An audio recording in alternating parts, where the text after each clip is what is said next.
Hello good people, Jason here with Green Country Agroforestry. Oh my goodness, sorry, we're handheld.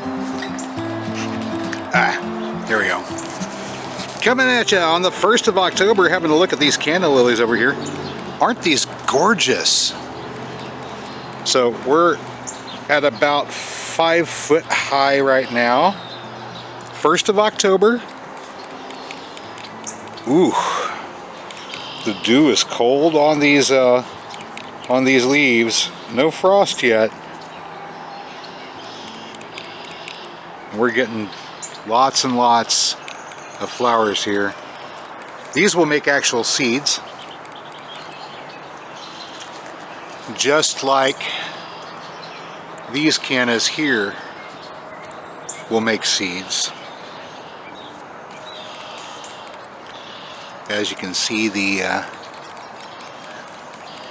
black-eyed peas are coming along. Every day, whenever they start turning white like that, we just go ahead and pick them. And then take them inside. And oh wow, look, see, they got another flower there. And another one there. Ooh, wow, look at this. Okay, we got white, these are white flowers, and that one's yellow. There's different colored flowers. I wonder what's up with that. Okay, let's see. This is, oh, they're both on the same plant. That's interesting. That's cool. Hadn't seen that before. Alright. Oh, now you want something to eat along with your black-eyed peas? Right about this time we're starting to get this. Rumex crispus, our curly or yellow dock. That's right. You just treat this like it's a pot herb. Cut it, chop it up. Well, wash it. Cut it and wash it. Chop it up. Mix it with a little bit of starchy root veg, some onions, a little bit of garlic, a little bit of bacon, or whatever fat you've got, and it is just absolutely delicious. You can serve it with black-eyed peas.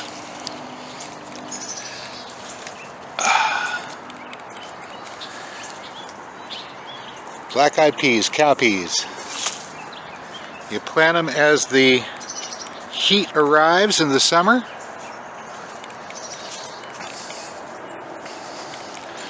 And all your spring peas are done. Ooh, wow, look at all those cannas. We're gonna have some good starchy rhizomes from these guys right here. We grow these for the starchy roots, just like potatoes. Only unlike potatoes, cannas don't care if you've got a hot summer. They're going to keep on making starchy rhizomes anyway. All they care about is getting plenty of water. So we've made sure these got plenty of water, and we should have lots of starchy rhizomes, starchy roots for the winter table. And of course, black-eyed peas.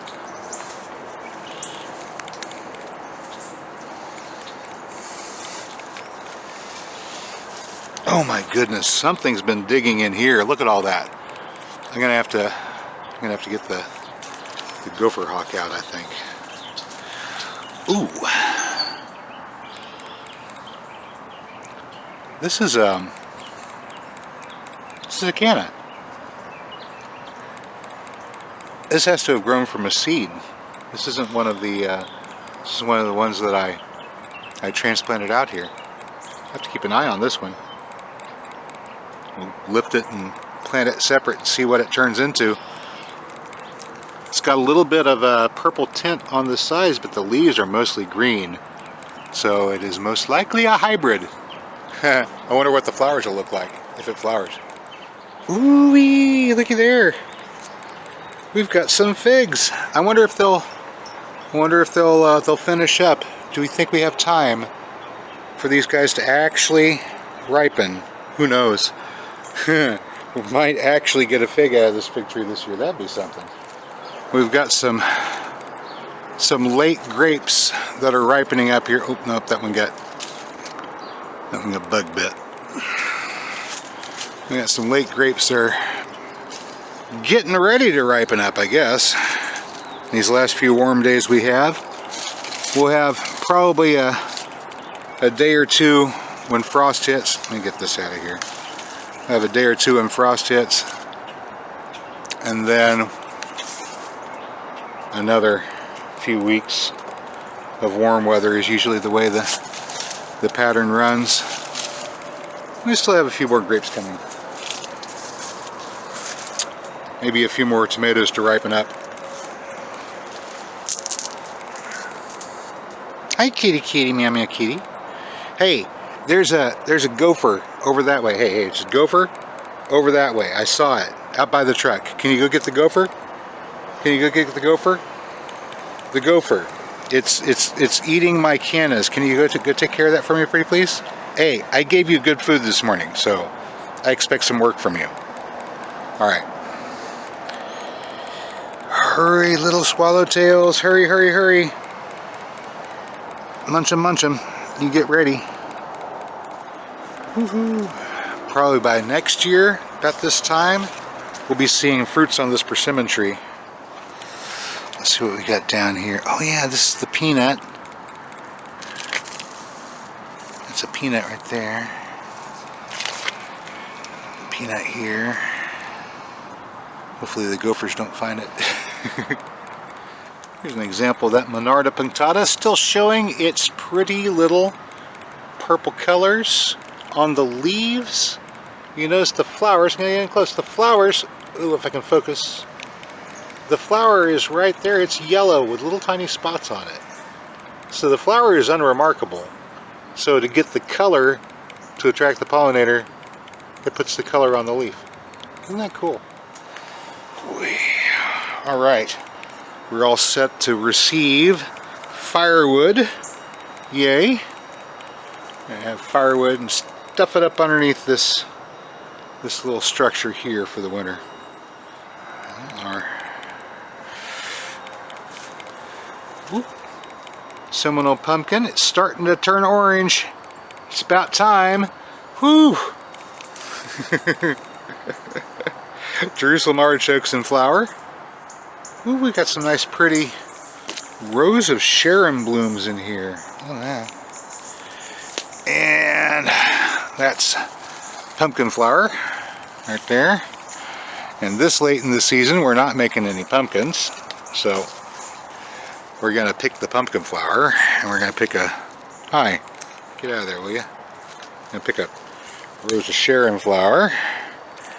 We got another one coming up there.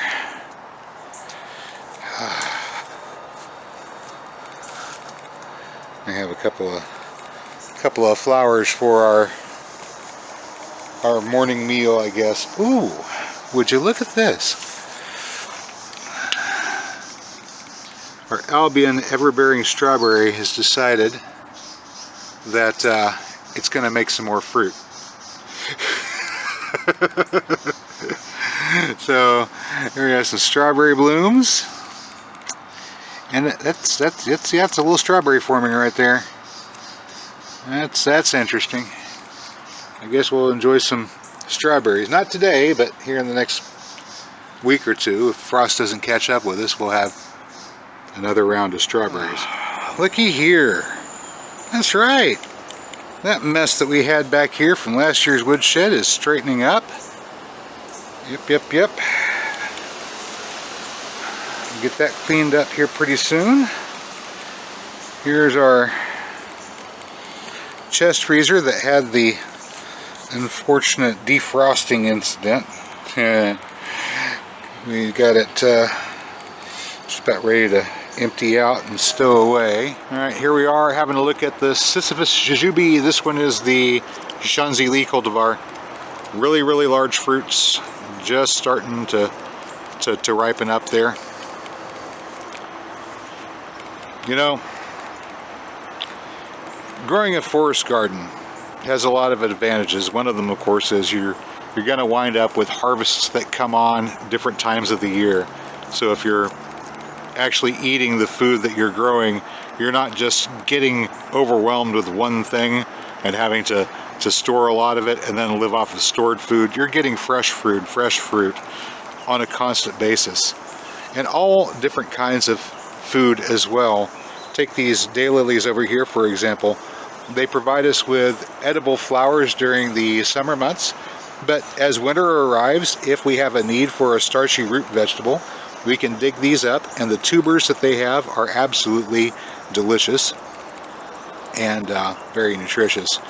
During the early spring, the shoots that they send out are high in protein, so that's another item. There's three different foods that we get from the same plant, and it's just a little unassuming ground cover and herbaceous perennial layer vegetable that's just growing here, and it will keep on growing regardless of what I do. I can walk away from this garden and these will still be here years and years from now. The jujube tree will still be here. Whether I need to go take care of urgent business elsewhere for a few months or not, it'll still be here. I might need to come back and prune. I might need to maintain a forest garden that's been left neglected for a while, but it has a certain degree of resilience that you just will not find in conventional agriculture. But I think even more than that, whenever we start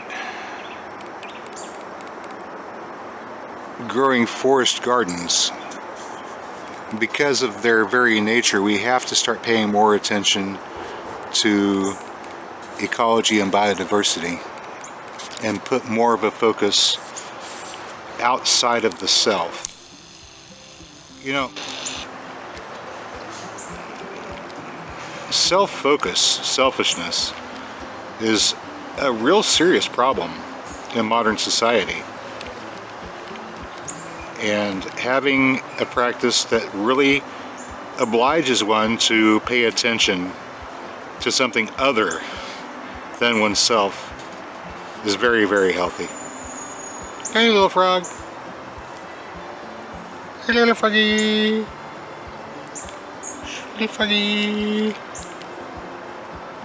Little froggy. Boop. Alright, so that is a dragonfly nymph husk. That is the husk that is left after the dragonfly has departed. We have successfully reared dragonflies. And here we have... Yep, you guessed it. Isn't that something? So there we go. Successful hatching. We've bred dragonflies! Yay! Hope you found today's video informative or entertaining. If you did, you know what to do. I'll catch you next time. But until then, get out there and get growing.